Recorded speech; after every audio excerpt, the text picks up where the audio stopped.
Goeienaand. Good evening, fellow South Africans. And I can't believe this. I can't believe this. I've found some common ground with the chief goon, Julius Malema. But I should qualify what I'm saying, because what I've attached here is a video that dates back 3 years ago. Nearly 3 years ago, it's December 2015, where Malema is warning about China colonizing South Africa and saying it's never ever going to happen. Not under my watch. Now, he's been very quiet in recent times, hasn't he? What's changed? Maybe a little bit of this stuff's going on behind the scenes. I wouldn't be surprised. Anyway, I'm going to let you watch the video where Malema's saying, China, forget about colonizing Africa. It ain't gonna happen. And let's see what he says in the future. So here it is for the record, and please remember to subscribe to be kept informed, and have a great evening. Oh, by the way, tomorrow I'm flying back to Australia from the USA, so I'll probably post a couple of videos later this evening, your time, but then you probably won't hear from me for a day or two while I just get over jet lag. And just interesting enough, because the USA is actually 14 hours behind Australia, there's a very quirky thing that happens when you fly from Australia to the USA. It's all to do with time zones. Don't you just love time zones?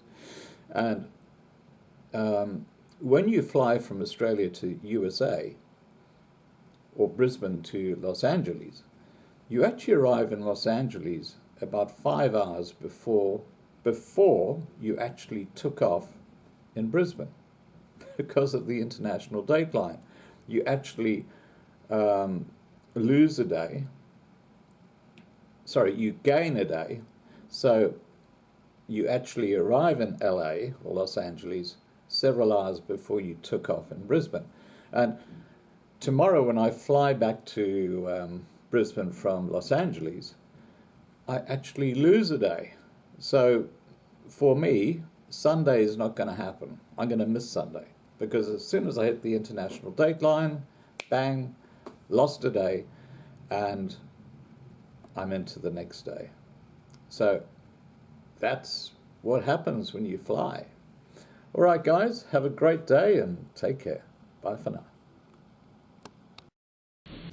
Now we thought we have resolved. Everybody else understand that colonialism is bad. A colonialist must be fought. We need to have an African state led by Africans, the economy owned by Africans. As if that is not enough, the Chinese are knocking at the door now. They too looking for some special arrangement to recolonize Africa and do as they wish. And they are actually, it looks like they are going to be worse than what Britain was to us. Because what is worse with them is that they come with labor force. I'm told everything else beautiful now in Zimbabwe, you know, is Chinese owned. And our brothers and sisters are selling on the pavements. It can't be. It can't be. We are looking for new markets. Yes, we are looking for new partners. We are looking for new investors. But let it be done through our own terms as Africans, and not through the exploitation of our resources and our people by a new colonizer, because this one projected themselves as better than the previous colonizer.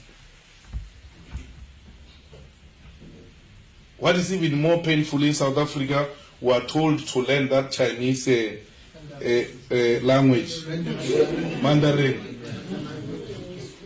You are coming into my house, and you tell me I must learn your language, and you came into my house. Visitors must always be humble. It's always a nice thing to learn a new language and many languages. But to just be told, you are going to learn my language, let it be voluntary. But it must be compulsory for you because you came into my country. You're looking for something, you're looking for my minerals, you're looking for my land. I've got a beautiful land, but I can't hear you. What are you looking for? Go learn my language and tell me what you are looking for. Not for me to go and learn your language so that I can hear what you are looking for from me. It can't be. It has to come to an end. Africa cannot permanently be a subject of superpowers. It has to take its rightful place. It has to fight for its rightful place in the international politics, in the international economy. People must look the direction of Africa for solutions because we've got the best thinkers. So the EFF is about that. That's what we're trying to spread in Africa. It's so painful to see that there are still African states that pay colonial tax to France. Till to date, they have their reserve banks in France. And we are told that if we're to withdraw those reserve banks in France and withdraw the colonial tax, France will collapse. Because France is what it is because of that colonial tax and the reserve banks that are there from African states. Where is the African leadership to agitate for such change and say, let's show them that they are not better than us. There's nothing special about them.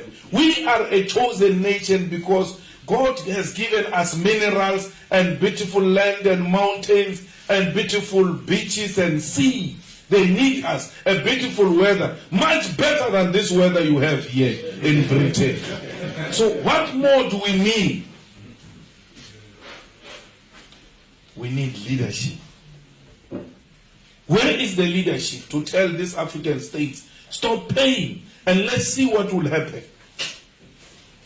African leadership must rise now and say to those who are paying colonial tax and those who still sing about the Queen in their national anthems, it has to come to an end. Let's sing about African leaders. Let's sing about our continent. Let's sing about ourselves. If we are scared to die, then no one will be prepared to rise. We are not going to achieve these things. But we took a conscious decision to lay a firm foundation for generations to come. We refuse to be a generation of cowards. We are fighting for our economic freedom. Mugabe took it from here to here. Madiba took it from here to here. So we cannot complain that no, these old men have sold us out, they are useless. No! They are human beings. They can do up to so far. We are here now. If you think Madiba sold out, then go and do it and perfect it.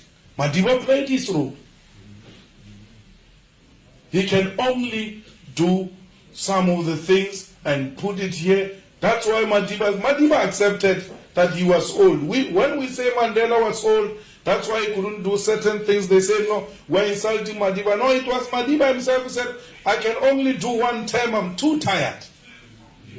And therefore, he said when he finished, don't call me, I'll call you. The struggle continues. We should have known then that is already challenging us. In the same sentence, he says, the struggle continues. I'm tired. I'm leaving it here. He's saying to you, the young ones, take the struggle forward. My contribution ends here. Let's perfect this thing.